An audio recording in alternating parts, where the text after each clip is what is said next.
태평양 한가운데 수십 년간 아무도 주목하지 않았던 조그만 섬 하나가 있다. 그곳은 군사적으로도 경제적으로도 심지어 인도적으로도 가치가 없다는 낙인이 찍힌 채 위성지도 속 외딴 점처럼 존재해왔다. 미국은 1990년대 중반 이 섬의 군사적 가능성을 검토한 끝에 비용 대비 효과 없음이라는 단 한 줄로 보고서를 마무리했고, 중국은 2000년대 초 정보 수집을 목적으로 드론을 띄워봤지만 거점화 불가라는 판단을 내린 뒤 아무런 행동도 하지 않았다. 일본은 아예 조사조차 하지 않았고, 호주는 근처 섬들에만 관심을 기울인 채 이곳을 외면했다. 그렇게 수십 년 동안 이 섬은 지구상에서 가장 고립된 땅 중 하나로 분류되며 국제정치의 시야에서 철저히 사라졌다. 그러나 바로 그 쓸모없는 섬에 최초로 국기를 꽂은 나라가 있었으니 바로 대한민국이었다. 아무도 바라보지 않았던 그 섬에서 대한민국은 전혀 다른 전략적 가치를 일궈냈다. 겉보기에 불모지 같았던 그곳에서 한국은 전진기지, 물류거점, 디지털 통신 허브, 군민 복합 주둔지라는 네 가지 축을 중심으로 완전히 새로운 질서를 구상했다. 마치 폐광을 다시 판에 보석을 캐듯 한국은 남들이 불가능하다고 단정지은 섬에서 21세기의 해상 전략을 실현할 수 있는 실마리를 발견한 것이다. 왜 대한민국만이 이 섬의 가치를 알아봤는가? 그 해답은 시야의 범위에 있다.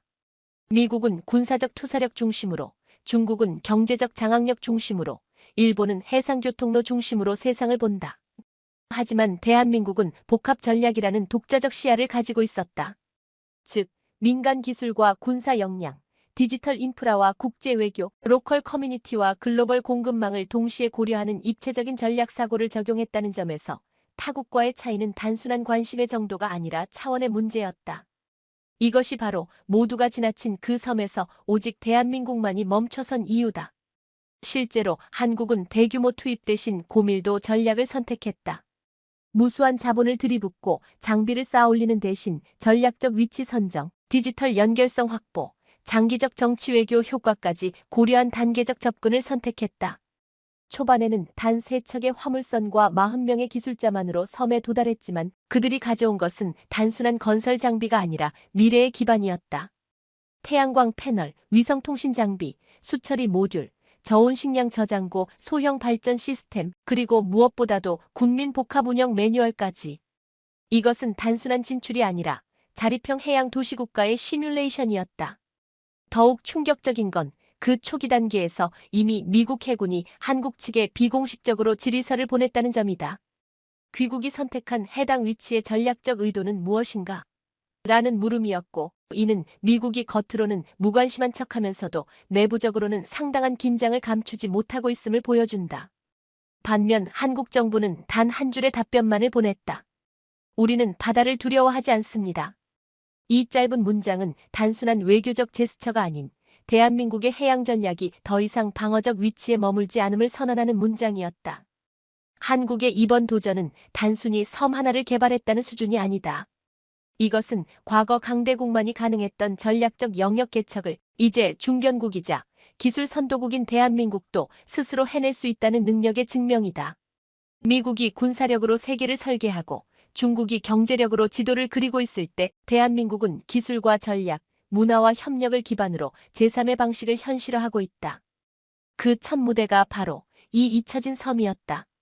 이 섬에서의 한국은 더 이상 수출에만 의존하는 경제국가도 안보 의존국도 아니다. 이제 한국은 누군가가 설계한 세계 질서에 따라 움직이는 나라가 아니라 직접 질서를 제안하고 실행하는 나라가 되었다. 다시 말해, 이 섬은 작지만 그 안에서 이루어진 선택은 결코 작지 않다. 그것은 태평양이라는 바다 위에 던져진 조용한 선언이자 미래 해양 질서의 전초전이다. 그리고 그 선언의 주체는 누구도 예상치 못했던 대한민국이었다. 대한민국이 이 외딴 섬에서 펼친 첫 번째 행동은 단순한 점령도 건설도 아니었다. 그것은 가치의 재설정이었다. 미국이 이 섬을 평가할 당시 기준은 너무도 고전적이었다. 항공모함과 대형 보급선이 정박할 수 있는가, 활주로를 신속히 구축할 수 있는가, 주변 해역에서 통제 우위가 가능한가라는 물리적 질문들이 평가의 중심이었고 그 결과는 명백히 무의미한 장소였다. 하지만 대한민국은 질문 자체를 바꾸었다. 이 섬은 전 세계 물류와 디지털 데이터 흐름을 통제하는 교차점이 될 수 있는가? 이 섬은 군사력뿐 아니라 기술과 에너지, 커뮤니티까지 연결할 수 있는 다기능 허브가 될 수 있는가? 이러한 질문들은 단순한 섬이 아닌 21세기형 전략 기지로서의 가능성을 평가하는 기준이었고, 그 기준 안에서 이 섬은 더 이상 버려진 땅이 아니었다. 실제로 지리 좌표상 이 섬은 동북아, 동남아, 오세아니아, 미서부를 동시에 연결하는 전략적 사각지점에 놓여 있다. 과거에는 이 사각지점이 단점이었지만 한국은 그 사각을 교차점으로 바꾸었다. 위성 데이터 링크망을 설치해 인도양과 남중국해의 통신을 중개하고 드론 금유 체계와 공중 보급 거점으로 활용함으로써 해상에서 이루어지던 전략적 연결을 공중으로 확장했다. 더 나아가 이 섬은 향후 우주 발사체의 추적과 회수에도 활용될 수 있는 궤도 관측 지점으로 변모하고 있다. 이는 미국조차도 아직 정착하지 못한 방식이며 중국은 기술적으로 접근이 불가능한 영역이다. 즉, 한국은 기존 열강들이 해군력과 기지 면적으로 판단하던 공간을 데이터와 네트워크의 고도에서 재해석했다는 점에서 전략적 차원이 전혀 다르다. 이러한 시야는 단순히 국방부의 판단으로 가능한 것이 아니다. 한국은 국방, 과학기술정보통신, 외교, 산업자원통상, 기획재정부까지 5개 부처가 이 섬의 거점화에 동시에 관여하며 복합적인 의사결정을 거쳤다. 각 부처가 섬의 전략적 의미를 단일 시각이 아닌 융합된 방식으로 풀어냈기 때문에 가능한 구조였다. 반면 미국은 국방부 중심의 단일 구조 안에서 이 섬의 가치를 판단했고, 중국은 당중앙의 명령체계 하에서 지나치게 일방적이고 단기적인 이익 중심의 사고방식을 벗어나지 못했다. 즉, 한국의 전략은 기술적 우위가 아니라 결정 구조의 민주화에서 비롯된 창조성이었다. 실제로 이 섬에는 거대한 무기체계도 대형 항만도 존재하지 않는다. 그러나 대한민국은 이 섬을 통해 정보의 통제력과 결정의 주도권을 획득했다. 위성 데이터와 해양 기상 정보, 통신 중계 네트워크, 드론 항로 통제권 등 눈에 보이지 않는 전장 영역을 실질적으로 장악하면서 한국은 보이지 않는 힘을 중심에 세웠다. 미국은 전함을 파견해 존재감을 보여주고 중국은 항구를 매입해 입지를 확보하지만 한국은 데이터 흐름과 에너지 흐름을 통제함으로써 세계 전략 속의 입지를 점차 고착화시키고 있다. 더욱이 이 섬을 기반으로 한 연결 구조는 단순히 군사력에 국한되지 않는다. 물류회사의 AI 최적 항로 설정, 수출기업의 지연 감시, 위성 영상 분석 스타트업의 테스트베드, 재난 대응 시뮬레이션까지 모든 것이 실시간으로 이 섬을 통해 재편되고 있다. 다시 말해 이 섬은 하나의 군사기지가 아닌 기능 복합형 실시간 전략 노드라는 개념으로 작동하고 있는 것이다. 이것은 과거 미국의 괌 모델이나 중국의 남사군도 모델과는 완전히 다른 접근이며 군사력으로 압도하기보다 기능으로 흡수하는 한국식 해양 전략의 정수라 할 수 있다. 결국 이 섬은 선택받은 것이 아니라 한국이 스스로 선택하고 가치를 만들어낸 공간이다. 다른 나라들은 가치가 있어야 움직이지만 한국은 먼저 움직여 가치를 만들어낸다. 그리고 바로 그 차이야말로 세계는 아직도 대한민국을 과소평가하고 있다는 사실을 보여주는 단적인 증거다. 모든 제국은 땅을 넓히는 데 집중하지만 진정한 전략가는 땅 위의 의미를 넓히는 데 집중한다. 대한민국이 이 섬에서 보여준 것은 바로 그러한 새로운 시대의 전략가적 사고였고, 이는 단지 한 지역에서의 성공이 아닌 세계 질서 재편 속 한국의 역할을 암시하는 예고편에 불과하다. 한국이 이 외딴 섬에서 만들어낸 가장 놀라운 결과는 그곳을 단지 점유하거나 개발하는 데 그치지 않고 완전히 새로운 전술적 실험장의 역할로 탈바꿈시켰다는 점이다. 일반적인 국가들이 외교적으로 민감한 지역에서 기지를 세울 때는 언제나 막대한 인력과 시설 그리고 복잡한 정치적 합의가 선행되지만 대한민국은 전혀 다른 방식을 택했다. 바로 무인 기반 기지라는 전례 없는 개념을 실전 배치한 것이다. 이 기지에는 항구도 활주로도 없지만 정밀하게 설계된 모듈형 컨테이너와 그 안에 내장된 자율형 작전 시스템, 태양광 발전소, 탄소 중립 냉각 장비, 자체 폐수 처리 시설, 자동화 보급 창고, 그리고 드론 경납고가 일체형으로 결합되어 있다. 이것은 더 이상 인간이 중심이 되는 기지가 아니라 인간이 필요할 때만 진입하는 지능형 복합 거점이다. 이러한 구조는 단순한 무인화가 아닌 실시간 유연성을 극대화하는 형태로 설계되었다. 즉 위성 네트워크를 통해 지휘센터에서 전술 상황을 모니터링하며 필요한 순간에 드론이 자동 출격하거나 AI가 방어 모듈을 활성화한다. 동시에 자체 알고리즘이 기상 조건과 해류를 분석해 전력 공급과 작전 배치까지 자동 최적화하며 센서망은 잠수체, 수중드론, 공중 UAV의 통로를 실시간으로 감지하고 이를 전파 간섭 없이 분석해낸다. 미국이 구축한 괌 기지의 경우 수천 명의 병력과 최소 18개월의 인프라 공사가 필요하지만 한국은 단 60일 만에 컨테이너 72개로 완성된 완전 자립형 복합기지를 실현했고 이는 세계 방산사에서 전례 없는 속도이자 방식이다. 더욱이 이 기지는 방위산업의 총집 합체다. 하나 시스템의 전자전 모듈, LIG넥스1의 자율추적 AI, 두산 모빌리티의 수직 이착륙 드론, 포스코가 개발한 내염성 고강도 강판, 심지어 현대 오일뱅크의 무탄소 연료전지까지 이 작은 섬 안에 총망라되어 있다. 이는 단순히 한 기업의 프로젝트가 아닌 국가기술연합체가 움직였다는 뜻이며 이러한 구조는 미국조차 시도하지 못한 통합형 전술 실험 체계의 성립을 의미한다. 즉, 대한민국은 해상전장을 위한 완전한 테스트베드를 만들어냈고 그 중심은 인간이 아닌 기술 자체다. 가장 흥미로운 점은 이 무인기지가 단지 한국을 위한 기지가 아니라는 사실이다. 인근 태평양 도서국가들과의 공동 대응 훈련, 재난 구조 시뮬레이션, 사이버 보안 연계 훈련 등이 이곳에서 실시간으로 이루어지며 이는 단순히 전략적 방어가 아닌 전술 외교의 실현이다.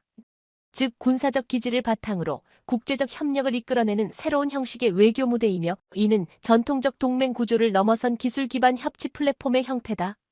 미국이 군사협정을 바탕으로 동맹을 조율하고 중국이 자본력으로 우호국을 확대할 때 한국은 기술을 공유하고 문제를 해결하며 파트너십을 구축하는 새로운 문법을 쓰고 있다. 이러한 전략적 가치는 이미 국제사회에 전파되기 시작했다.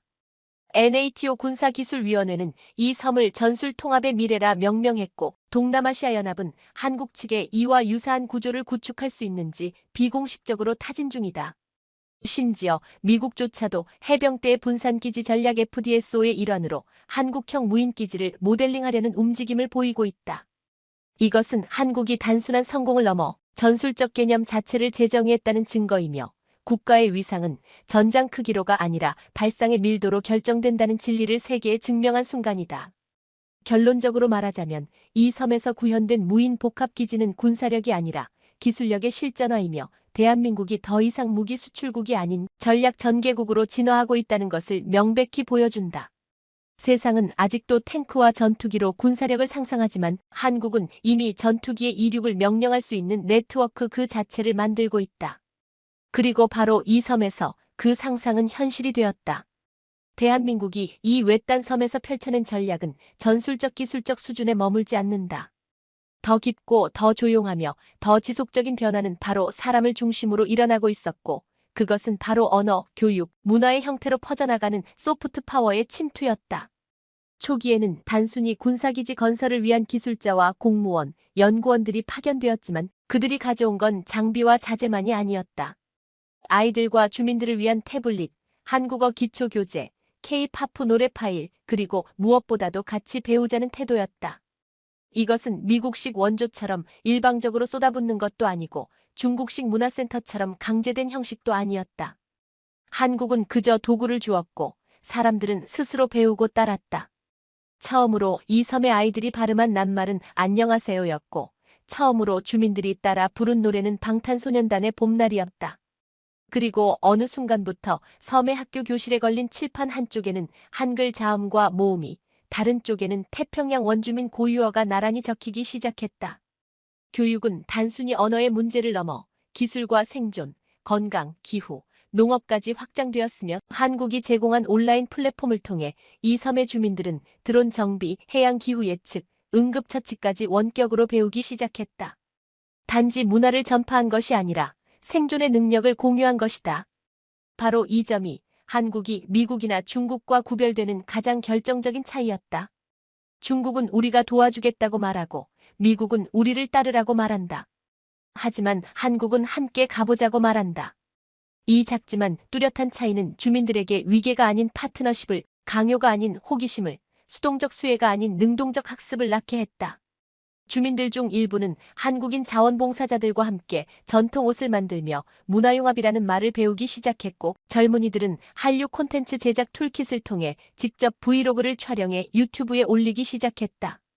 한국어와 원주민어가 섞인 하이브리드 언어가 일상에서 사용되며 단어 하나에 두 문화를 동시에 담아내는 언어의 공존이 시작된 것이다.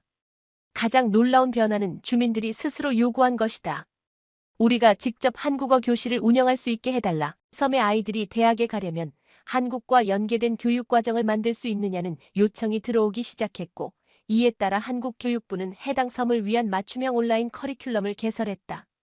기존에는 아무도 관심 없던 이 지역에 서울의 고등학생들과 원격 토론을 나누는 양방향 국제 수업이 펼쳐지며 단순한 섬이 글로벌 교육 플랫폼의 거점으로 변모한 것이다. 이것은 단지 하나의 프로그램이나 일시적 프로젝트가 아닌 사람과 사람 사이의 신뢰가 만들어낸 결과였으며, 그것은 미국의 장학금 제도나 중국의 인프라 투자로는 결코 이루어질 수 없는 깊이였다. 문화의 확산은 언어와 교육에서 멈추지 않았다. 섬 주민들 스스로 한식 요리 교실을 개설했고, 김치 담그기와 불고기 조리법이 일상화되며 한국산 조미료와 쌀은 현지 마트에서 가장 빨리 소진되는 품목이 되었다. K-드라마는 일주일에 2번 상영되며 주인공들의 말투는 아이들 사이에서 유행어가 되었고, 어느 날 한 마을에서는 아예 작은 한옥을 본떠 마을 회관을 재건축하기도 했다. 이처럼 한국은 무언가를 요구하지 않았고 주민들은 무엇인가를 저항하지 않았다. 이것이야말로 한국식 전략의 핵심이다. 강요도, 통제도, 설득도 없이 그저 함께하는 기술을 통해 관계를 맺고 신뢰를 쌓고 결국 문화를 뿌리내리게 만든다.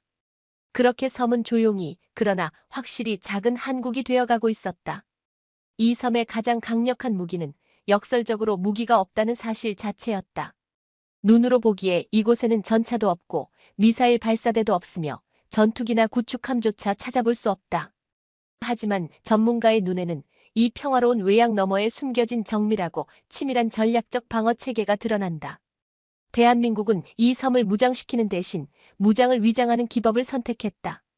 즉, 물리적인 공격력을 전면에 내세우는 것이 아니라 감지되지 않는 형태로 배치하고 통합하여 상대가 위협을 감지하면서도 명확한 타깃을 설정하지 못하게 만든 것이다. 이는 미국의 스텔스 기술과도 다르고 중국의 군사 기지화와도 다른 완전히 독창적인 비가시형 군사화 개념이다. 이 섬의 중심부에는 거대한 인공지능 통제소가 위치해 있으며 이는 지하에 매립된 형태로 외부에서는 전혀 보이지 않는다. 지상에는 단지 풍력 발전기와 통신탑, 연구소 건물만이 보일 뿐이지만 실제로는 각각의 구조물의 통합형 감시 체계가 내장되어 있다. 예를 들어 기상탑처럼 보이는 구조물은 전자기파 탐지 레이더를 품고 있고, 일반 조형물로 위장된 설치물은 고출력 전자전 방해 장비로 작동하며 길가의 가로등조차도 적외선 센서 및 정지 영상 판독 AI가 내장되어 있다. 이처럼 한국은 전투 플랫폼을 철저히 민간 인프라에 위장시켰고, 그로 인해 이 섬 전체가 하나의 위장된 전술 플랫폼으로 기능하고 있다. 더욱 중요한 것은 이 시스템이 인간의 개입 없이도 작동하도록 설계되었다는 점이다. 즉, 실시간 위성 정보와 해양 전자망, 기상 정보와 감지된 통신 신호가 통합적으로 분석되며 이를 기반으로 드론 감시 체계, 사이버 방어 시스템, 위성 전파 왜곡 기술, 적어도 방공 레이저 등이 자동 활성화된다. 이는 사후 대응이 아니라 선제 감지 예방 억제 체계이며 미국조차도 이와 같은 수준의 독립형 억제 구조는 구축하지 못하고 있다. 게다가 이 모든 기능은 단 한 번도 외부에 과시되지 않았고, 그 침묵 속에서 이 섬은 세계 전략가들에게 미지의 공백이라는 인식과 함께 불확실성이라는 가장 무서운 억제 효과를 만들어내고 있다. 이러한 억제력은 말 그대로 존재 자체로 효과를 발휘한다. 중국은 이 섬 인근에서 해양 순찰선을 보내면서도 일정 거리 이상 접근하지 않으며, 미국 역시 이 섬을 지나는 군용기의 통신 기록을 남기면서도 정찰 위성을 격주간격으로만 투입하고 있다. 일본은 내부적으로 해당 섬의 위협 가능성을 분석하는 문건을 작성했으나 결론은 명확했다. 공격하거나 도발할 명분이 없다. 그러나 방치하기에는 너무 많은 것이 감지된다. 이것이야말로 한국이 만들어낸 전략의 정수다. 즉, 직접 충돌을 일으키지 않으면서도 타국의 계산을 복잡하게 만들고 공세를 망설이게 만드는 전략적 모호성의 결정체가 바로 이 섬인 것이다. 한국이 이 섬에서 구현한 군사적 논리는 이제 세계 군사 전략계에서 스마트 억제 스마트 디터런스라는 새로운 개념으로 자리 잡고 있다.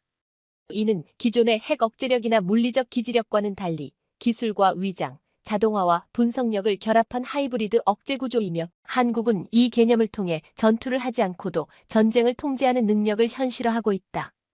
또한 이 모델은 향후 동남아시아, 아프리카, 중남미 소국들에서의 전력 구축에 있어 비용 효율성과 정치적 부담을 동시에 해결할 수 있는 대안으로 부상하고 있다. 결국 이 섬은 전통적 군사 전략의 규칙을 완전히 뒤집었다. 눈에 보이는 무기 대신 감지되지 않는 기술로 상대를 제압하고 무력 충돌 대신 정보와 판단의 혼선을 통해 전장을 통제하며 전투병력 대신 알고리즘이 지휘하는 이 새로운 방식은 전통적 강대국들이 의존해온 군사적 체중의 시대를 넘어 전략적 밀도의 시대로 진입했음을 의미한다. 그리고 그 문을 연 것은 결코 초강대국이 아닌 바로 대한민국이었다. 섬의 외형은 평화롭고 조용했지만 그 내부에서 흐르는 것은 전 세계의 어느 군사기지보다도 빠르고 복잡한 정보의 파도였다. 대한민국은 이 섬을 단지 방어의 거점으로 삼는 데 그치지 않고 데이터와 금융이 결합된 완전한 디지털 통제 구조를 구축하며 보이지 않는 전장을 먼저 점령했다. 처음 섬에 진입했던 기술진들은 태양광 패널과 위성 안테나를 먼저 설치했지만 그 뒤에 곧바로 가동된 것은 데이터 센터와 금융 모듈이었다. 이는 단순한 통신 기반 구축이 아니라 섬 전체를 하나의 국가급 디지털 노드로 만들어가는 핵심 전술이었다. 이 섬에는 카카오뱅크와 K뱅크의 보조 서버가 배치되었고 주민들에게는 국가 통합 디지털 신분증이 발급되었으며 동시에 블록체인 기반의 결제 플랫폼이 구축되었다. 이를 통해 섬 내부의 경제는 완전히 현금 없이 운영되기 시작했고 상품 거래, 공공요금 납부, 교육비 결제, 심지어 소규모 무역까지 전부 스마트폰 기반으로 이루어지게 되었다. 더 놀라운 것은 이 모든 시스템이 단지 섬의 내부 순환을 위한 것이 아니라 외부와의 연계에서 실질적인 통제력을 발휘하기 시작했다는 점이다. 예를 들어 섬 주민이 한국 본토 기업과 농산물 계약을 체결할 때 스마트 계약 스마트 컨트랙트를 통해 자동화된 공급 결제 배송 시스템이 작동하며 이는 서울의 데이터 허브와 실시간으로 연동되어 공급망의 흐름을 가시화하고 조절할 수 있게 만든다. 이처럼 한국은 이 섬을 통해 단순한 데이터 수집이 아닌 데이터 기반 통치 기술을 실험하고 있었고 이는 정보가 곧 주권이라는 21세기 국제 질서의 핵심 명제를 가장 현실적으로 구현한 사례였다. 특히 방위산업체들과 연계된 사이버 보안 플랫폼은 군사기밀과 민간 데이터를 동시에 보호하는 이중 보안 체계를 구성했고 이는 단순한 기술력이 아니라 국가주도의 전략적 설계에서 비롯된 것이었다. 미국이 NSA를 통해 글로벌 감청 체계를 운용하고 중국이 통제 기반 방화벽 체계를 유지하는 동안 한국은 분산형 신뢰 모델을 중심으로 보이지 않는 주도권을 조용히 확립하고 있었던 것이다. 뿐만 아니라 이 섬은 금융제도의 실험장 역할도 수행하고 있었다. 기존의 금융 시스템이 취약했던 태평양 도서 국가들은 한국의 시스템을 통해 디지털 금융을 도입하기 시작했고 이는 단순한 기술 수출이 아닌 기축 플랫폼의 확대라는 전략적 효과를 낳았다. 예를 들어 피지, 통가, 사모아 등의 소규모 경제권은 한국산 모바일 결제 시스템을 시험 도입했으며 이후 이들 국가 내부의 소액 무역과 관광 소비는 자연스럽게 한국 플랫폼을 거치게 되었다. 이는 달러의 지배력을 흔드는 수준은 아니지만 특정 지역 내에서는 분명히 하나 플랫폼권이 형성되는 신호였다. 미국은 이를 주의 깊게 분석하며 디지털 인프라가 곧 동맹 구도에 영향을 줄 수 있다는 내부 경고 보고서를 작성한 바 있다. 이 섬은 또한 빅데이터 분석의 핵심 거점으로 기능하며 해양 기후 변화, 수온 상승, 자원 이동, 통신 지연 패턴, 인공위성 통과 시간 등 다양한 데이터를 축적하고 있었다. 이는 단순한 정보 저장이 아닌 작전 최적화, 공급망 재구성, 원격 의료 설계, 스마트 농업 적용 등 실질적 정책 결정에 영향을 미치는 수준이었다. 한국은 단지 기술을 적용한 것이 아니라 기술이 사람과 정책, 환경을 연결하는 방식 자체를 재정의한 것이다. 다시 말해, 이 섬은 디지털 통제력과 금융 통제력이 결합된 최초의 해양형 거버넌스 실험장이자 그 중심에는 누구도 예상하지 못한 중견국 대한민국이 있었다. 결국 이 섬의 존재는 단지 해양의 외딴점이 아니라 글로벌 데이터 네트워크의 정점 중 하나로 기능하게 되었으며 이는 물리적 무기 없이도 세계 질서에 영향을 미칠 수 있는 새로운 힘의 구조를 보여주는 가장 선명한 사례가 되었다. 군사기지가 아닌 정보기지, 무기보다 빠른 전자신호, 동맹보다 유연한 데이터 연결망을 통해 대한민국은 전통적인 패권의 규칙을 바꾸고 있었고, 그것은 이 조용한 섬에서 시작된 조용하지 않은 혁명이었다. 한 국가가 외딴 섬 하나에서 거둔 조용한 성공은 예상보다 훨씬 빠르고 거침없이 주변 세계를 움직이기 시작했다. 처음에는 단지 한 곳의 실험처럼 보였던 이 디지털 문화 군사 복합 거점은 불과 1년 만에 인근 태평양 국가들에게 하나의 미래 모델로 받아들여지기 시작했고, 그 반응은 한국조차 예상하지 못한 속도로 확산되었다. 피지 정부는 한국 외교부에 자국 북부 해안의 미개발 섬을 유사한 형태로 재개발할 수 있는지 문의했고, 팔라우는 이미 해당 섬에서 파견된 한국 기술진의 활동을 참관한 후 한국의 섬은 기술 이전이 아닌 삶의 이전이었다는 공식 성명을 발표했다. 이처럼 한국은 무기를 보내지 않았고 원조를 쏟아붓지도 않았으며 단지 방식을 보여주었을 뿐이었는데도 주변 국가들은 자발적으로 그 모델을 받아들이고자 움직이기 시작한 것이다. 이러한 반응의 핵심은 단순한 모방이 아니라 전략적 재해석이었다. 기존까지 도서국가들은 미국과 중국 사이에서 균형을 잡으려 했지만 사실상 어느 쪽에도 실질적인 대안을 기대할 수 없었다. 미국은 안보를, 중국은 인프라를 약속했지만 둘 다 사람에 대한 설계는 비워둔 채 움직였고, 그 틈을 정확히 파고든 것이 바로 한국의 방식이었다. 주민들이 직접 참여하고 기술을 습득하며 자립구조 속에서 스스로 변화를 이끌어내는 참여형 전략기지 모델은 단순히 하나의 국가가 아니라 지역 전체의 정치 지형까지도 서서히 재편하고 있었다. 필리핀, 마셜제도, 솔로몬제도 정부 관계자들은 한국 측과 공동교육훈련, 디지털 인프라 지원, 스마트 농업 설비 구축을 논의하기 시작했고, 이는 더 이상 실험이 아니라 체계화된 확산의 단계로 진입했음을 의미했다. 중요한 것은 이 과정이 외교 문서나 정상회담의 테이블 위가 아니라 실제 현장에서의 신뢰와 체험을 기반으로 이루어졌다는 점이다. 예를 들어 통가의 한 마을은 한국 기술진과 함께 소형 수력 발전기를 설치한 후 교육 콘텐츠를 자국 언어와 한국어로 이중 표기한 플랫폼을 사용해 IT 교육을 시작했으며, 사모아에서는 한식 조리법을 응용한 로컬 음식 경연대회가 열리면서 자연스럽게 생활 속 한류화가 일어났다. 이러한 움직임은 그 어떤 무기나 자본보다 강력한 영향력을 가지며 한국식 모델은 이제 단지 하나의 사례가 아닌 유형화된 전략 패키지로 평가받기 시작했다. 이러한 확산은 단지 문화나 기술의 문제를 넘어 지정학적 균형에도 깊숙이 영향을 미치기 시작했다. 호주는 처음엔 한국의 개입을 중립적 시선으로 바라봤지만 이후 뉴질랜드 및 태평양제도 포럼 PIF과의 회의에서 한국 모델이 지속 가능하고 비의존적인 동반성장 사례로 언급되자 오히려 그 속도와 확산력에 주목하며 공동훈련과 기술 연계 가능성을 모색하기에 이르렀다. 반면 중국은 이 확산을 명백한 전략적 간섭으로 간주하기 시작했고, 일부 지역에서 중국형 스마트섬이라는 급조된 대안을 제시하며 한국 모델 견제를 시도했지만 실제 주민들의 반응은 냉담했다. 그 이유는 명확하다. 한국은 주민과 함께 설계하고 중국은 외부에서 설계한다. 한국은 기술을 이전하고 중국은 구조물을 남긴다. 한국은 문화를 공유하고 중국은 규칙을 요구한다. 이 근본적인 접근 방식의 차이가 결과적으로 주민들의 선택을 결정짓는 가장 큰 변수였다. 이제 태평양의 외딴 섬들은 더 이상 국제정치의 변방이 아니다. 그들은 새로운 연결망의 중심이자 글로벌 기술 확산의 최전선이며 동시에 외교적 영향력을 재배치하는 전략 요충지로 진화하고 있다. 그리고 이 변화의 출발점이 바로 한국이었다는 점은 동아시아에서 출발한 중견국이 세계 전략의 한 축을 형성할 수 있다는 역사적 가능성을 처음으로 현실화한 사례로 평가받는다. 섬 하나의 성공은 섬 하나에 머물지 않았고, 그것은 파도처럼 퍼져 주변의 정치, 기술, 문화 질서를 다시 쓰고 있었으며, 이 조용한 변화의 주도권은 지금 이 순간에도 한국의 손안에서 더욱 단단하게 자리 잡고 있다. 섬 하나에서 시작된 실험은 태평양 전역에 파급되었고, 그것은 곧바로 세계 패권의 핵심 당사자인 미국을 자극하지 않을 수 없었다. 하지만 예상과 달리 미국은 겉으로 아무 말도 하지 않았다. 그들은 기자회견도 없었고 외교적 논평도 없었으며 군사 전문가들이나 싱크탱크조차 이례적으로 침묵을 유지했다. 그러나 그 침묵은 결코 무관심이 아니었다. 오히려 그 어떤 발언보다도 무거운 분석과 내부 재정비의 반영이었다.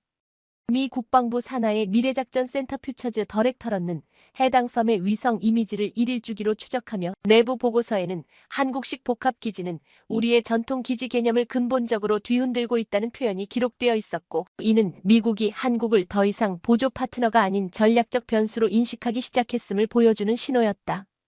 이와 동시에 대한민국 내부에서는 전혀 새로운 각성이 일어나고 있었다. 그간 미국과의 안보 동맹 하에서 늘 한쪽 날개처럼만 움직이던 전략적 사고는 이 섬을 계기로 완전히 탈바꿈하기 시작했고, 외교부와 국방부, 과기부, 산업부, 심지어 국회 외교통일위원회까지 한국의 해양 전략, 외교 자율성, 독자적 작전 능력에 대해 구체적으로 논의하는 상황에 이르렀다. 가장 상징적인 변화는 대체동맹 구상이라는 단어가 처음으로 공식 국회 회의록에 등장한 것이었고, 이는 미국 중심 질서의 보완자가 아닌 한국 중심 전략의 제안자로 스스로를 재정의하려는 움직임의 출발점이었다. 이 변화는 단순한 레토릭이 아니라 실제 정책으로 이어졌고, 한국은 필리핀, 인도네시아, 베트남, 호주와의 연합해양훈련 확대, 정보공유 네트워크 고도화, 사이버 방위 협정 체결 등 다자적 전략 구조를 구체화하고 있었다.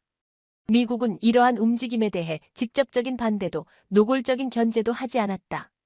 그러나 미 해군은 조용히 함대 재배치를 검토하고 있었고, 인도태평양 사령부는 이 섬을 우회하는 경로로 새로운 해상 항로를 재설정했으며, 미 국무부는 내부적으로 한국이 만든 전략 허브는 미중 균형 속 제3중심축으로 진화하고 있다는 경고성 브리핑을 공유하고 있었다. 이것은 과거 단순히 중국 견제에 쓰였던 한국이 이제는 미국조차 경로 조정이 필요한 동등한 플레이어로 올라섰음을 의미했다. 그 중심에는 결코 전투기나 항모가 아닌 섬 하나의 전략적 효율성이라는 놀라운 현실이 있었다. 서울은 이 침묵을 위협으로 받아들이지 않았다. 오히려 한국은 이 조용한 변화를 확신의 근거로 해석했고, 세계가 말하지 않아도 스스로의 위치를 정확히 인지하기 시작했다. 이 섬은 더 이상 한국의 실험이 아니라 한국의 방식이었고, 그것은 이제 미국과의 관계를 보완이 아닌 병렬로 놓을 수 있는 전략적 독립성의 기초로 기능하고 있었다. 2025년 하반기, 한국은 역사상 처음으로 비동맹 협력 전략 보고서를 공개 발간했고, 이는 중동, 중남미 아프리카 국가들로부터 강한 호응을 불러일으켰다. 각국은 한국을 미국과 중국 사이의 제3선택지로 간주하기 시작했고, 이 흐름은 단지 지정학적 선택지를 넘어 국가 운영에 대한 모델로서 한국을 주목하게 만들었다. 결국 워싱턴의 침묵은 더 이상 미국에 관대한 인내가 아니었다. 그것은 힘의 균형이 이동하고 있다는 조용한 시인이었고, 그 균형추의 방향은 확실히 한국 쪽으로 기울고 있었다. 서울의 각성은 겸손한 동맹국에서 전략적 설계자로의 변화를 의미했으며, 더 이상 누군가의 틀 안에서 움직이는 나라가 아닌 스스로 지도를 그리고 길을 제시하는 국가로 대한민국은 자리매김하고 있었다. 그리고 그 변화의 실질적인 기점은 바로 아무도 주목하지 않았던 태평양의 섬 하나였다는 사실이야말로 역사의 아이러니이자 한국 전략사의 새로운 문장을 열어젖힌 첫 문장이었다. 한국이 조용히 구축해낸 섬 기반의 복합 전략 모델이 국제사회에 영향을 미치기 시작하자 그 변화에 뒤늦게 반응한 나라들이 있었다. 가장 먼저 움직인 것은 일본이었다.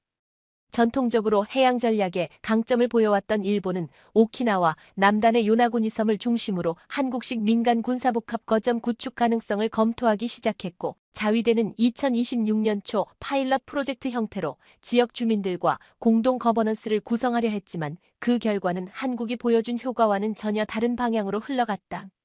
지역 주민들은 중앙정부에 대한 불신과 역사적 불만을 드러냈고, 자위대 주도의 인프라 구축에 대해 냉소적인 반응을 보였으며, 문화적 접근보다는 안보 위주의 일방적 주도권이 거부감을 일으켰다. 일본이 복제하려 한 것은 한국의 형태였지만 놓친 것은 그 철학이었다. 한국은 주민과 함께 문제를 설계했고, 일본은 정부가 설계를 주도한 뒤 주민에게 설명하려 했다. 이 작은 차이는 실제 작동 구조에서 거대한 간극으로 드러났고, 요나구니 모델은 결국 관리형 외곽기지로 축소되어 전략적 영향력보다는 단순 방어 거점으로만 기능하게 되었다. 중국의 대응은 훨씬 더 급진적이었다. 태평양 도서국가들과의 협약을 통해 스마트 아일랜드 프로젝트를 전격 발표하며 한국 모델을 직접 겨냥한 듯한 방식으로 인프라 중심의 일괄 패키지를 제공했고, 위성 인터넷, 스마트 농업, 전기차 보급, 소형 발전소 설치 등 겉보기에는 상당히 유사한 구성을 제시했다. 그러나 그 모든 계획은 현장 없는 설계였고 주민 없는 데이터에 기반한 기술 중심의 모델에 불과했다. 기술은 있었지만 신뢰가 없었고 투자는 있었지만 운영자가 부족했으며 무엇보다 참여가 없었다. 중국의 기술자들은 일정만 끝나면 철수했고 도서국가의 리더들은 중국의 속내가 협력이 아닌 구속이라는 점을 빠르게 감지하기 시작했다. 이는 단지 기술적 완성도의 문제가 아니었다. 한국이 먼저 보여준 것은 지역 내 자율성과 역량 강화였지만 중국은 여전히 중심 국가와 종속 구조를 벗어나지 못했다. 결정적인 차이는 결과의 구조에서 나타났다.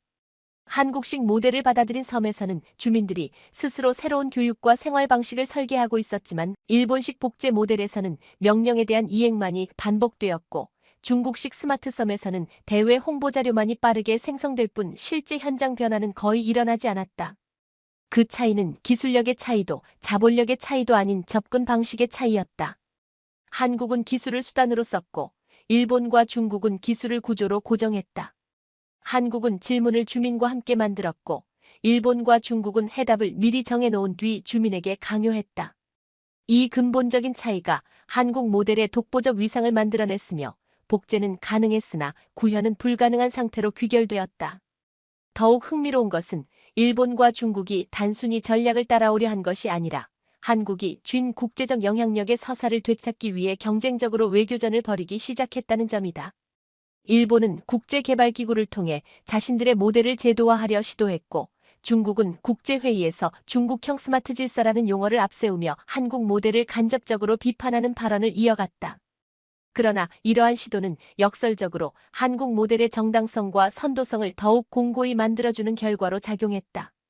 왜냐하면 그들은 한국을 겨냥했지만 세계는 오히려 한국을 중심으로 비교하고 해석하기 시작했기 때문이다.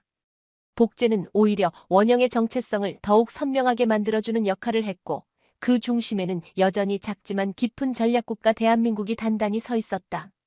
결국 일본과 중국의 복제 시도는 실패로 끝났다고 단정할 수는 없지만 그들이 시도한 것은 겉모습이었고 한국이 창조한 것은 관계의 방식이었다는 점에선 결과의 무게는 절대 같을 수 없었다. 기술은 복제될 수 있지만 신뢰는 설계될 수 없고 구조는 수입될 수 있지만 문맥은 이식되지 않는다. 바로 그 이유 때문에 한국이 만든 이 섬은 여전히 유일하며 여전히 해석되지 않은 채 전략의 중심에서 침묵 속 힘을 발휘하고 있다. 지도를 펼치면 그 섬은 여전히 작다. 세계의 지도에서 보자면 점 하나에 불과하고 글로벌 안보 구도에서 보자면 무게 중심에서 살짝 비껴난 가장자리에 있을 뿐이다. 그러나 역사는 공간의 크기가 아니라 그 공간에서 이루어진 선택과 실험의 질로 움직이고 진화해왔고 이 작은 섬에서 한국이 구축한 전략은 단순한 국가 프로젝트가 아닌 새로운 문명의 텍스트로 작용하고 있었다. 기술로 구축된 인프라, 데이터로 연결된 거버넌스, 교육과 문화로 이루어진 생태계, 자율적 억제력을 품은 방어구조, 그리고 신뢰 기반의 국제연대까지 이 섬은 더 이상 국지적 전략기지가 아니라 모형국가로 기능하며 세계 곳곳에서 복제와 연구, 분석과 해석의 대상으로 떠오르고 있었다. 전통적으로 강대국들은 확장을 통해 존재를 증명했다. 무역의 확장, 영토의 확장, 군사의 확장, 금융의 확장, 기술의 확장을 통해 그들은 영향력을 키웠지만 확장은 언제나 충돌을 낳았고 충돌은 결국 반발과 저항으로 되돌아오곤 했다. 그러나 한국은 이 섬에서 수축이라는 역설적 전략을 통해 완전히 다른 게임을 설계했다. 공간은 작아졌지만 밀도는 압도적이었고 병력은 줄였지만 자동화는 극대화되었으며 통제는 분산되었지만 지배력은 강화되었고 외교는 조용했지만 영향력은 깊어졌다. 이처럼 작지만 통합된 전략 단위는 기존 질서에 균열을 내기 시작했고 한국은 이 단위 속에서 지배 없는 설계를 현실로 만들어냈다. 더욱 결정적인 것은 이 섬이 단순히 한국을 위한 한국의 공간이 아니라 세계가 함께 바라보는 한국적 공간으로 작동하고 있다는 사실이다. 해양기후 데이터를 공유하는 UN 프로그램, 교육 콘텐츠를 공동 개발하는 동남아 국가들, 원격 진료 솔루션을 적용하는 아프리카 보건 프로젝트, 사이버 보안 프로토콜을 테스트하는 유럽 연구기관까지 이 섬은 특정 국가의 영토가 아닌 다자적 문명 실험장의 성격으로 진화하고 있으며 그 모든 중심에는 한국이 설계한 알고리즘과 모델이 존재하고 있었다. 이것은 단지 실용적 모범이 아닌 인간 공동체가 선택할 수 있는 새로운 존재 방식이자 힘이 아닌 합의를 기반으로 구축된 최초의 전략적 생태계였다. 그렇기 때문에 이 섬은 전쟁을 준비하는 기지가 아니라 전쟁 없는 세상을 상상하는 기지가 되었다. 전통적으로 군사기지는 위협이 극대화를 통해 억제 효과를 노렸지만 이 섬은 위협 없는 구조로 억제 효과를 설계했고 전투의 전제를 무너뜨린 상태에서 평화의 조건을 기술적으로 구성했으며 이는 냉전 이래 한 번도 등장하지 않았던 새로운 안보 개념의 출현을 의미했다. 한국이 만든 이 무력 없는 지배력은 이제 전술의 언어를 바꾸고 있으며 그것은 단순히 강국이 되는 길이 아니라 강국이 아닌 방식으로도 충분히 세계를 설계할 수 있다는 가능성을 역사에 새겨넣고 있었다. 마지막으로 이 섬은 한국 자체의 미래이기도 하다. 과거 한국은 늘 외부 질서의 규칙 안에서 생존 전략을 수립해왔다. 미일 중심 안보 질서, 미중기술 패권, 환태평양 경제 구도 등 모든 구조 안에서 한국은 계산된 전략적 움직임으로 대응해왔다. 그러나 이 섬은 그 흐름을 완전히 거슬렀다. 누구도 예상하지 못한 시공간에서 누구도 감히 시도하지 않았던 방식으로 한국은 독자적인 질서를 만들었고 그 질서 위에 세계가 조용히 올라서기 시작했다. 단순한 기술, 단순한 외교, 단순한 군사의 영역을 넘어서 한국은 이제 구조 자체를 바꾸는 국가가 되었고 이 섬은 바로 그 구조 전환의 첫 문장이자 서문이었다. 이 섬은 대한민국의 자화상이자 세계의 거울이다. 그리고 역사의 어떤 순간보다 더 조용하고 단단하게 한국은 그 거울 속에 자신만의 문장을 새기고 있었다. 그것은 결코 위협도 과시도 도발도 아닌 단 하나의 명료한 대답이었다. 우리는 세계를 점령하지 않는다. 우리는 세계와 함께 설계한다. 지난해 10월 영국군이 중대급 규모로 강원도 과학화 전투 훈련단을 찾아와 훈련을 벌였습니다. 무박 3일로 치러져 전차, 장갑차, 자주포, 헬기, 드론과 무인기 270여 대가 투입되었다고 했습니다. 그런데 영국군은 함께 공세를 펼치던 국군 훈련부대가 뒤처지자 이를 못 참고 홀로 돌파하다가 고립되었습니다. 이에 상대부대에게 포위되며 집중 공격을 받았는데 마지막에 탄이 떨어지자 돌까지 던지면서 끝까지 저항했다고 했습니다. 상대부대를 얕보다가 완전히 당했다고 했는데 영국군은 순간 과몰입해서 돌까지 던지며 버티려고 했다고 했습니다.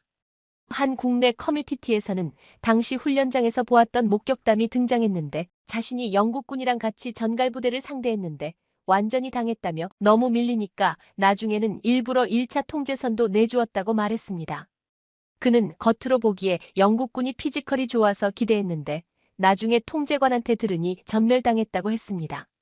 그러면서 당시 상대한 무시무시한 북한군으로 보이는 부대의 사진을 게시했습니다.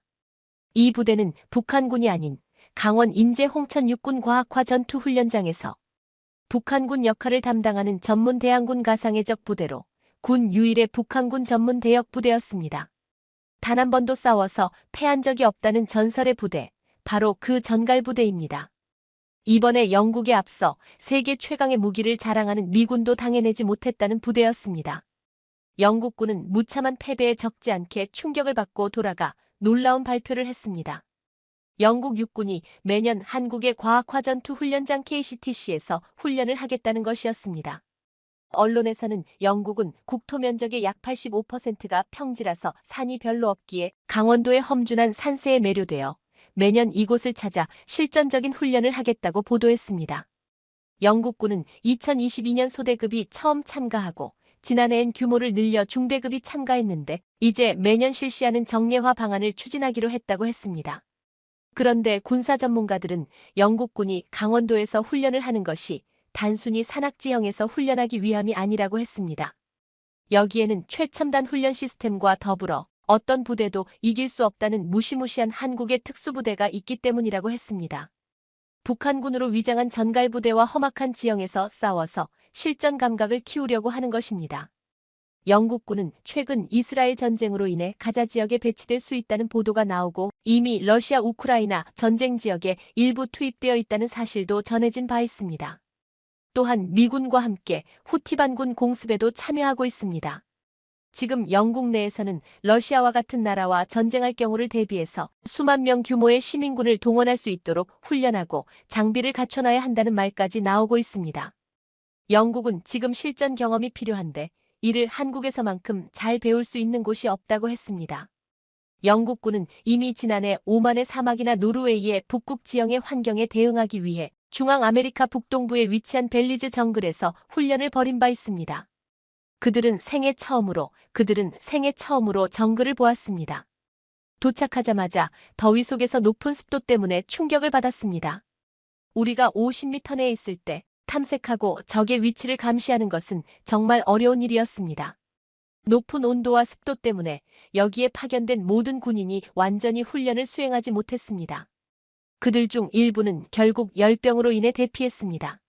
이렇게 덥고 습한 정글에서 훈련을 받은 영국군은 극한의 상황에서 훈련하는 것도 의미가 있었지만 별 큰 도움이 되지 않았습니다.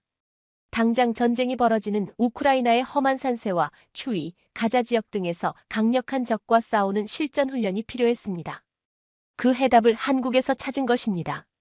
영국군이 험한 산세에서 손도 쓰지 못하고 당했다는 한국의 전갈부대는 놀라운 존재였습니다.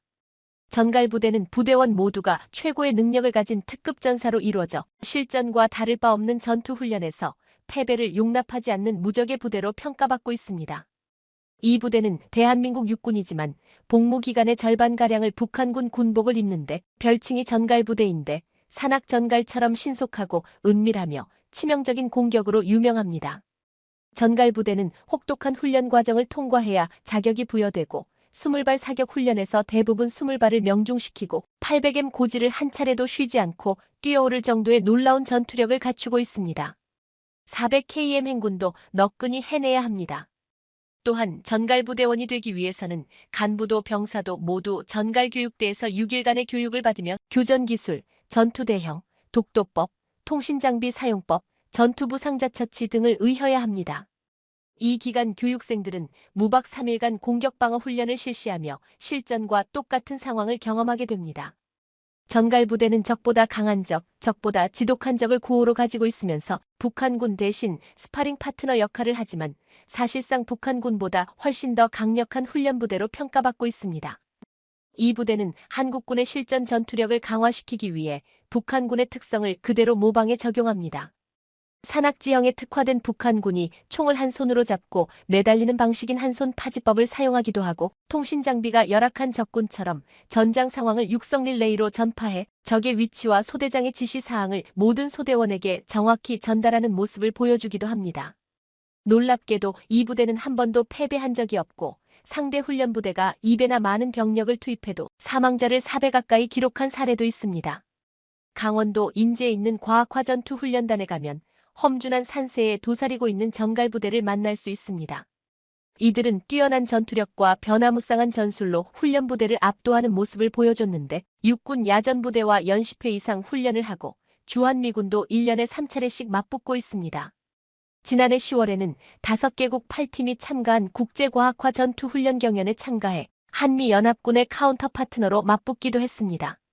전갈부대는 최신 장비로 무장한 미군을 상대로도 밀리지 않은 모습을 보여주었는데 미군은 스트라이커 장갑차, 휴대용 드론 등 최신 장비를 동원해 전갈부대는 장비나 무기에서는 열세가 있었지만 지형과 기상을 이용한 기만작전을 펼쳐서 미군 대대를 완벽하게 섬멸했다고 했습니다.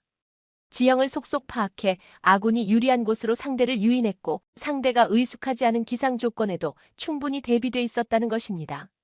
이후 미군 측은 전갈부대와 훈련하는 횟수를 늘리길 원했다고 했습니다.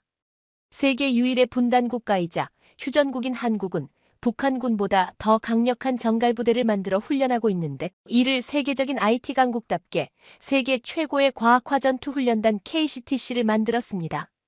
KCTC는 초기에는 미국을 모방해 만들었지만 이제는 세계 최고로 불리고 있습니다. 육군은 여단급 이상의 부대가 동시에 기동훈련을 할 수 있도록 강원도 인제 및 홍천에서 수천만 평에 이르는 땅을 단계적으로 사들였습니다. 현재 KCTC를 위해 확보된 면적은 여의도 면적의 약 41배에 달해 세계 최대 규모입니다. 이곳에서 미군처럼 첨단 과학기술을 활용해 실전과 같은 모의전투 훈련을 실시하겠다고 했습니다. 이를 통해 2002년 강원도 인제에 마침내 육군과학화 전투훈련단이 설립됐는데 전투단은 이듬해부터 기동훈련을 개시했습니다. 시행 첫 해엔 중대급 기동훈련만 가능했으나 2년 뒤 대대급으로 규모가 커지더니 마침내 2018년에는 여단급 규모의 전투훈련을 시행할 수 있게 됐습니다. 우리 KCTC는 규모 면에서 세계 톱티어 P3, 질적인 면에선 세계 최고 수준이라고 했습니다. 세계에서 과학화 전투 훈련장을 갖고 있는 나라는 13개국인데 이 중 여단급 과학화 훈련장을 보유한 나라는 미국, 이스라엘, 그리고 한국입니다. 독일, 영국, 스웨덴 등 6개국은 대대급 훈련장을, 일본, 호주, 프랑스 등 4개국은 중대급 훈련장을 각각 운영하고 있습니다. KCTC는 모의 사격을 통해 실전 같은 교전을 가능케 하는 첨단 훈련 장비 및 인프라 통신 수준이 최고여서 미군을 비롯한 주요국들의 군 당국자들이 시연 및 체험을 요청해 직접 KCTC를 경험하고 가고 있습니다. 사업 초기 미군을 벤치마킹하던 우리 군이 이젠 미군 등의 벤치마킹 대상이 된 것입니다. 우리나라는 여단급 세계국 내에서 미국, 이스라엘도 갖지 못한 첨단 시스템을 구축하고 있는데 KCTC 관계자는 우리 KCTC는 세계에서 처음으로 곡사화기 자동 모의와 수류탄 모의가 가능하다며 공군 ACMI 공중기동훈련 체계와 연동해 통합화력도 운용할 수 있고 육군 항공 및 방공무기 교전도 구현할 수 있다고 했습니다. 미군의 경우 곡사화기는 수동 모의만 가능하다고 했습니다. KCTC에선 실탄 대신 레이저를 발사해 교전이 가능한 마일즈-MILES 따중 통합 레이저 교전 체계 장비를 전투 조끼와 방탄 헬멧, 전차, 드론 등에 부착하여 실탄 사격 없이 실전과 똑같은 효과를 내고 있습니다. 또한 마일즈 장비를 착용하게 되면 소총뿐만 아니라 자주포, 전차 사격으로 인한 피해도 측정할 수 있고 서 있는 위치나 자세에 따라 치명률도 자동으로 측정돼 실제 전투 상황과 유사하게 훈련할 수 있다고 했습니다. 게다가 KCTC에서 전갈부대는 러시아 우크라이나 전쟁 등 최근 전쟁의 핵심 병기로 떠오른 드론, 그중에서도 자폭 드론을 운용하며 새로운 전장의 모습까지 구현해 가고 있습니다. KCTC 훈련에서도 드론을 통해 적진을 정찰하고 자폭 드론에도 마일즈 장비를 부착해 적을 타격하는 훈련도 진행하고 있다는 것입니다. 이렇게 KCTC는 우리와 대치 중인 북한군의 전술과 교리를 주기적으로 교육할 뿐만 아니라 최근 러시아 우크라이나 전쟁에서 나타나는 드론 운용이나 이스라엘 하마스 전쟁에서 나타난 시가지 전투 및 갱도 진지 전투 양상을 대항군의 전투 훈련에 반영하고 있습니다. 최근에는 게임 기반 온라인 플랫폼을 개발해 전투병과별로 개인별 전투력 지수 등이 표기된 아바타를 구현하기도 하고 해당 게임 장병 훈련 플랫폼을 위게임 형태의 대대급 이상 지휘관 참모들의 전투지휘 훈련 BCTP과도 연계하겠다고 했습니다. 게다가 VR을 이용해 진짜 전쟁처럼 전쟁을 보고 느끼는 기술까지 개발해 한층 몰입도 높은 전투 훈련을 하게 업그레이드도 준비 중에 있습니다. 이제 주한미군, 영국군을 비롯해 외국군도 세계 최고의 첨단 시설에 세계 최고의 대항군을 보유한 KCTC에 와서 한번 훈련받아보는 것을 꿈꿀 정도라고 했습니다. 글로벌 방산 시장에서 밉상과 진상으로 확실히 자리매김한 인도네시아의 추악한 행태가 줄기는커녕 오히려 늘어나는 분위기입니다. 특히 이런 추태는 유독 한국에 대해서는 더 심하다는 것이 일반의 평가가 나오고 있는데요. 현재 인니가 KF-21의 핵심 기술을 USB로 유출해 가려다 적발된 가운데 이번엔 남은 분담금 중 3분의 1만 내겠다고 발언해 논란이 되고 있습니다. 그러면서 돈을 3분의 1가량을 지불할 테니 그만큼의 기술 이전도 해달라며 행패를 부리고 있다는데요. 그동안 빼돌린 기술들이 얼마나 되길래 이렇게 급히 사업을 마무리 지려고 하는지 황당하기 짝이 없습니다. 그런데 한편 한국은 이러한 인니의 태도로 인해 큰 기회를 갖게 될 것이라는 의견이 나오고 있습니다. 최근 인니의 행태를 보면 답이 안 나옵니다. KF-21 사업으로 한국에 파견된 인도네시아 기술진 2명이 KF-21의 핵심 기술을 유출한 혐의로 경찰 수사 선상에 올라 있는 상태입니다. 두 사람은 KF-21의 3차원 설계도 프로그램이자 핵심 기술인 카티아를 유출한 혐의를 받고 있습니다. 인도네시아 기술팀의 팀장급인 어 씨는 올해 1월 6,600건 분량의 자료가 담긴 USB 여러 개를 KAI 밖으로 가지고 나가다가 적발됐습니다. 국군방첩 사령부국 가정보원방사청 등은 합동 보안조사를 벌인 결과 기술 유출 혐의가 있다고 판단해 경찰에 수사를 의뢰했는데요. 그런데 이렇게 자연스럽게 USB를 가지고 나간 것을 보면 한두 번 해본 게 아닌 것으로 보입니다. 즉, 기존에도 상당한 분량의 자료들을 가지고 나갔을 가능성이 매우 농후하다는 것입니다. 경남경찰청은 수사 과정에서 어 씨 외에 인도네시아 기술진 B 씨의 혐의점을 추가로 포착했습니다. 지난 3월 두 사람이 근무하는 KAI 사무실과 휴대전화 등에 대한 압수수색을 벌였습니다. 그러자 추가 내용들이 줄줄이 발견되며 조사를 하고 있는 상황입니다. 그런데 이런 상황이 인니에도 상세히 알려지게 되면서 급기야 인니 매체에서도 비난하는 상황입니다. 인도네시아 최대 영자지 자카르타 포스트가 차기 인도네시아 대통령이 한국을 찾아 초음 속 전투기 KF-21 관련 갈등을 해결해야 한다고 비난했습니다. 자카르타 포스트는 지난 3일 프라보워가 서울 방문으로 동아시아 순방을 마무리해야 하는 이유라는 제목의 칼럼을 게재했습니다. 해당 칼럼은 프라보워 수비안토 대통령 당선인이 한국을 방문해야 한다고 썼습니다. 한국을 방문해서 KF-21과 관련된 문제를 조속히 해결해야 한다는 의견을 썼는데요. 칼럼은 프라보워 당선인이 지난 3월 말부터 4월 초까지 중국과 일본을 찾아 정상을 만났지만 한국 정상과는 전화 통화만 했다며 중국, 일본 못지않게 중요한 것이 한국의 지지라고 지적했습니다. 그러면서 인도네시아는 한국에 매우 중요하며 그 반대의 경우도 마찬가지라며 프라보워가 중국과 일본을 찾아 외교적 성과를 거둔 만큼 대통령 취임 전 한국을 찾아 동아시아 순방을 마무리하는 것이 적절할 것으로 보인다고 주장했습니다. 특히 프라보워 당선인의 방문이 교착 상태에 빠진 양국 간 전투기 협력 사업을 해결할 기회를 제공할 것이라며 인도네시아의 새 정부가 출범하는 10월 이전에 KF-21 프로젝트를 재개할 수 있다면 훨씬 더 생산적일 것이라고 진단했습니다. 그러면서 유럽, 중동 전쟁으로 인해 한국의 무기 개발 능력과 국제적인 영향력이 크게 올라가고 있어 인도네시아도 더 이상 한국의 의견을 무시할 수 없다고 분석했습니다. 특히나 동남아에서 영향력을 확대하려고 하는 인니의 정책상 아세안을 주도하기 위해서는 한국의 지지가 반드시 필요하다며 중국, 일본과 못지않게 중요한 국가라는 점을 강조했습니다. 칼럼은 한국 내 여론은 인도네시아의 의무 이행이 매우 더디게 진행되고 있다며 불만을 갖고 있다며 양측이 모두 수용할 수 있는 합의에 도달하지 못하면 인도네시아에 대한 국제적 신뢰가 약화할 것이라고. 이는 인니가 그동안 한국과의 방산 협력에서 여러 가지 문제들을 일으켰기 때문에 이번 KF-21 사업이 좌초된다면 인니의 국제협력 신뢰도는 바닥을 친다는 것입니다. 지난 3월 프라보워 당선인은 이상덕 주인도네시아 대사와 만났을 때 인도네시아가 곧 체나백을 정산할 것이라고 약속한 것으로 알려졌습니다. 이때만 해도 프라보워는 한국은 인도네시아에는 전략적인 우방 국가라며 조코위 대통령이 만든 양국 간 외교 협력 관계를 지속해서 이어가겠다고 말했습니다. 그러나 지금까지 아무 소식도 없고 한국을 우롱하는 처사로 보이는데요. 그런데 최근 KF-21 연체금과 관련해 충격적인 소식이 전해졌습니다. 한국형 전투기 KF-21의 기술을 이전받고 개발비를 일부 분담하기로 한 인도네시아가 당초 분담금의 3분의 1가량만 내고 기술 이전은 뭘 받아가겠다는 황당한 방안을 최근 한국 측에 제시한 것으로 5일 확인됐습니다. 이런 말 같지도 않은 소리를 국가의 의견으로 전달할 정도면 인니의 수준을 알 것도 같은데요. 그동안 온갖 거짓말과 핑계를 늘어놓으면서 시간을 지연시킨 것도 모자라 이렇게 돈은 적게 내고 기술도 뭘 받는 방식으로 분담금 재협상이 타결된다면 논란이 적지 않을 것으로 예상되고 있습니다. 현재 국내에 파견된 인도네시아 기술진들이 KF-21의 핵심 기술을 이미 유출한 혐의로 물론 압수수색을 진행해 현재까지 조사를 하고 있다고는 하지만 몇 년 전부터 이러한 행각들이 지속되었는지는 사실 정확히 알 수는 없을 것입니다.